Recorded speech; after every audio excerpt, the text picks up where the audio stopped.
dumating talaga sa point na pinalayas namin siya, pinak namin siya kasi hindi talaga namin gusto na kausapin siya.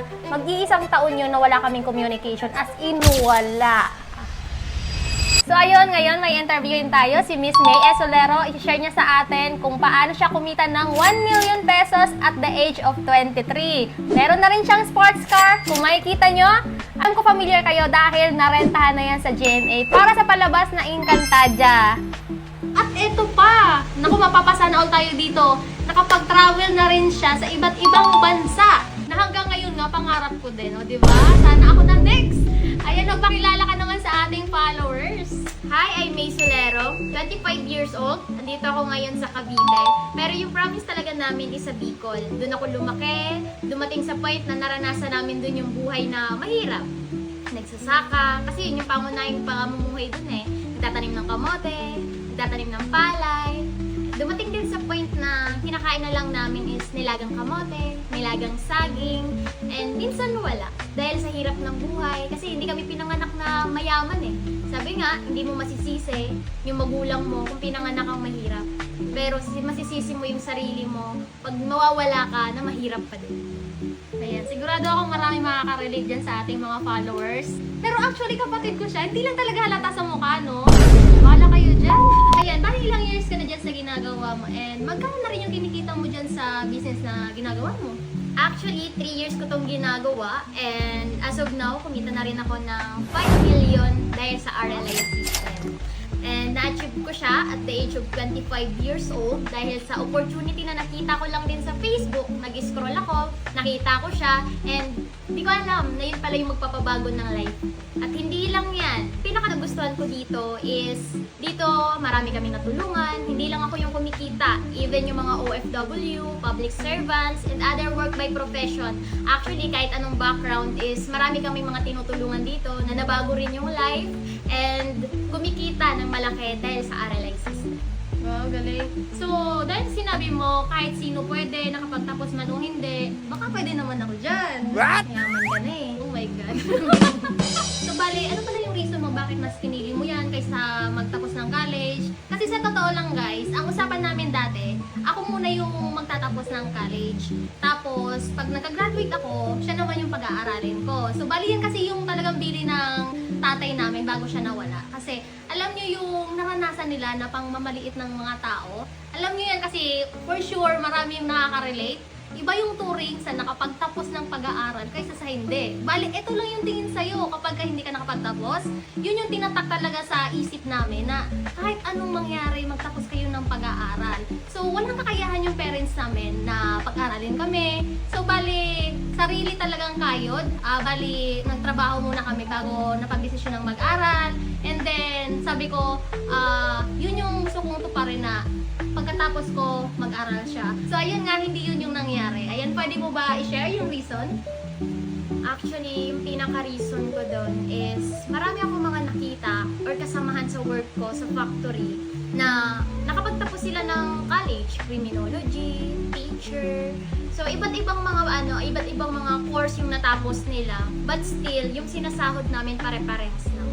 So, doon ko na-realize na kung eto lang din yung gagawin ko, mag-aaral ako, I'm not against sa pag-aaral actually. Maganda yan na nakapagtapos ka, pero may kanya-kanya tayong decision or point of view sa life.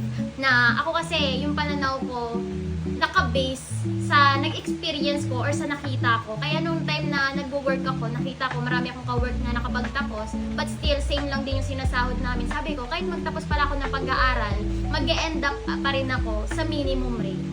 So, yun yung reason kaya mas pinili ko na mag-grab ng ibang opportunity kaysa i-pursue yung pagka-college. So, baka naman pwede mo i-share sa amin yung naging experience mo nung nagsisimula ka pa lang para ma-inspire naman yung mga nakikinig sa atin ngayon. Actually, hindi siya naging madali.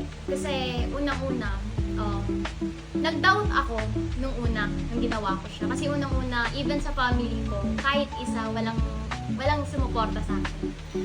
Dumating sa point na sabi ko, paano may magtitiwala sa akin na ibang tao kung yung tiwala mismo galing sa family ko, hindi ko nakukuha. Kaya sinabi ko sa sarili ko na hindi pwedeng tama sila at mali ako. Once na nag-decision ako, ang pananaw ko sa sarili ko is hindi pwedeng mali yung decision ko. Dapat tama ako. May ganun akong attitude eh. Na hindi ako nagpapatalo. Once na may ginusto ako, papatunayan ko na tama yun. So may ganung ugali ako. That's why, nung time na kahit hindi nila ako sinuport, pinakita ko, ginalingan ko, ginawa ko yung best ko. And sabi ko, darating yung time, magiging proud kayo sa akin. Darating yung time, hindi man sa ngayon, maniniwala kayo sa akin. And buti na lang talaga, ginawa ko siya and nag-decide ako. Kasi dahil doon, nabago yung life ko. Wala akong masabi kasi totoo yung mga sinabi niya na wala talaga ni isa sa amin yung nag-support. Kaya nung nagkakwento siya, parang bumalik sa akin yung time na sobrang galit namin sa kanya. As in, kasi alam mo yung nakikita mo kung ano yung gusto mo para sa kanya. Kasi wala na kaming tatay, tapos yung nanay namin mag-isa na lang. Tapos kami na lang din yung nagpo-provide sa nanay namin. So bali, nakagraduate na ako. Tapos yung nasa mindset ko, siya naman yung pag-aaralin ko. Kasi gusto ko nga matupad yung pangarap ng parents namin. Pero bigla-bigla siya nagdesisyon na ayaw niya nang mag-aral and gusto niya na lang gawin yung business na yun. Sobrang galit talaga namin sa kanya kasi, di ba, yun talaga yung normal na reaction as kapatid na hindi sumunod sa'yo yung bunso mong kapatid. Malinaw na yung pangarap mo para sa kanya. Tapos, hindi mangyayari, di ba? Then dumating sa point na blinak namin siya sa social media, hindi niya kami makontak. And then dumating na nga sa point na pinalayas namin siya. Wala kaming communication sa isa't isa kasi blinak namin eh. Lahat kami magkakapatid, blinak namin siya. Ngayon, ang ginawa niya, sa ibang tao siya, nakikikumusta sa nanay namin na stroke. Kasi hindi niya kami makontak eh. Kahit text, sa social media, hindi niya magawa. Kasi nga, galit na galit kami sa kanya. Siguro magawa niya kaming walang communication until pumunta siya sa bahay. Aba, ang loka. Nakadrive ng sports car na pink.